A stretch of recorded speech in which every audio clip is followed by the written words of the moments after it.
GATV was good, man. It's your boy Gravitating Away, and I got one that's a bit sad to bring to y'all, man.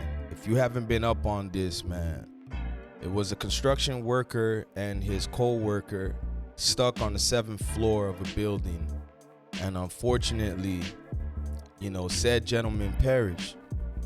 But before they perished, one of the gentlemen recorded his pleas for help before it happened. And listen, man, I'm not one of these folks that want to bring content that discourage you. And I know other content creators, they flex by saying they don't do this type of reaction. But understand, this was the man's last plea for help.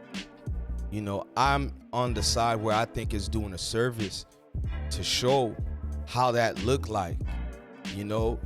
Every now and then you come across some type of news like this, it brings everything into perspective. Dare I say, keeps us a bit more humbled out here, that you could go just like this. And trust me, man, I think it's a video worth watching, man. Like it really took me aback.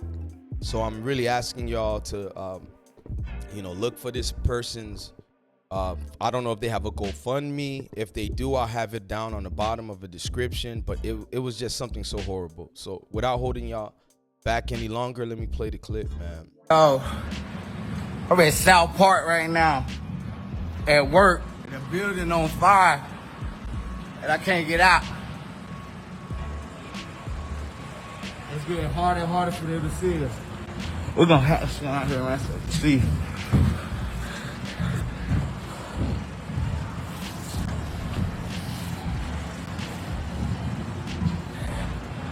The building on fire, I'm trapped inside, me and my man.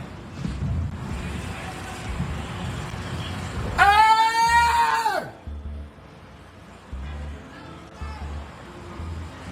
Help! Ah! Yo, this building is on fire. I'm at work. Yo, this is kind of crazy. Somebody man. send help. We're in South Park. You can see the smoke coming up from under too. Overnight, firefighters in North Carolina scouring the charred remnants of this construction site, searching for victims after a deadly fire tore through the 7-story building. I saw the building in flames and coming down, so, it's scary. The fire breaking out yesterday when a machine on the 2nd floor ignited. It collapsed. Workers tried to contain the flames, but the partially completed apartment complex was quickly engulfed, forcing nearly 100 workers to run for safety. So I could easily see how people could have made a mistake, dropped the ball. You got 100 people running out of the burning building. I don't know what exactly happened, but I would be one of those folks assuming that maybe everyone got out.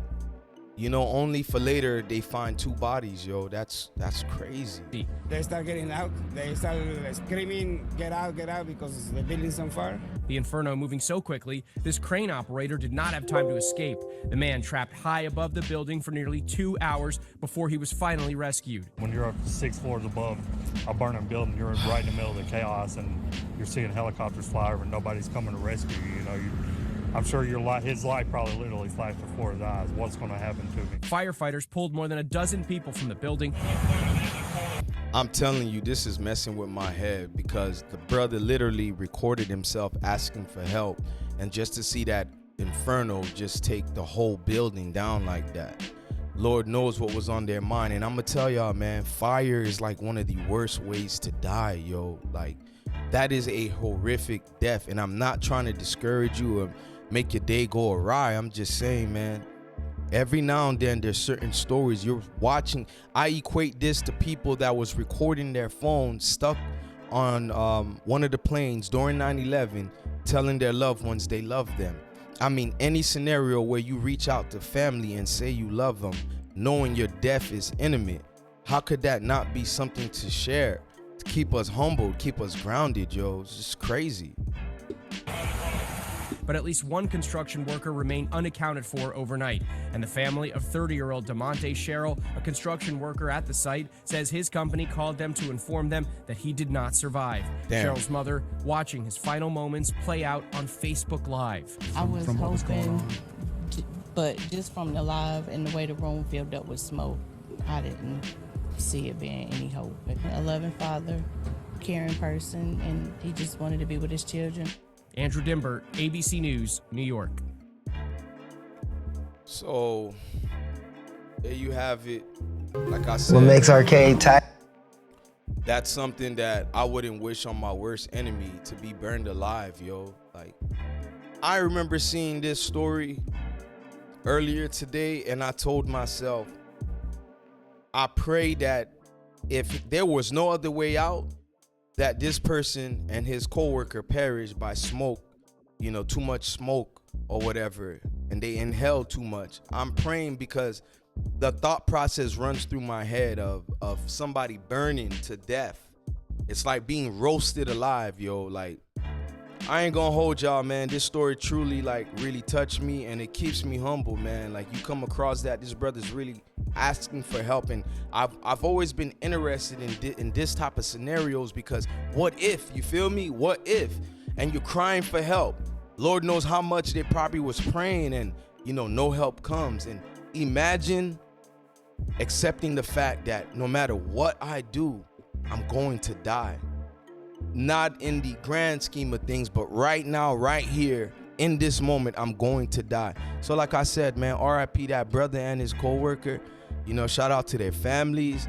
If I have any link that I come across that shows a way for y'all to support them, I'll put it down. Other than that, man, stay humble, man. Stay 10 toes down, man. You never know when it's gonna be your last. So make sure y'all affairs are in order, man. Gravitating away, like, comment, share, subscribe, but please keep coming back. This one was a crazy one, y'all. If it's love, I want everything. Touch my soul, touch my heart, don't judge my mental. They told me that life is simple, been real since Papa Pimple. I started out in the Renault Sonata, the presidential. Speak once and listen twice, they told me that less is simple.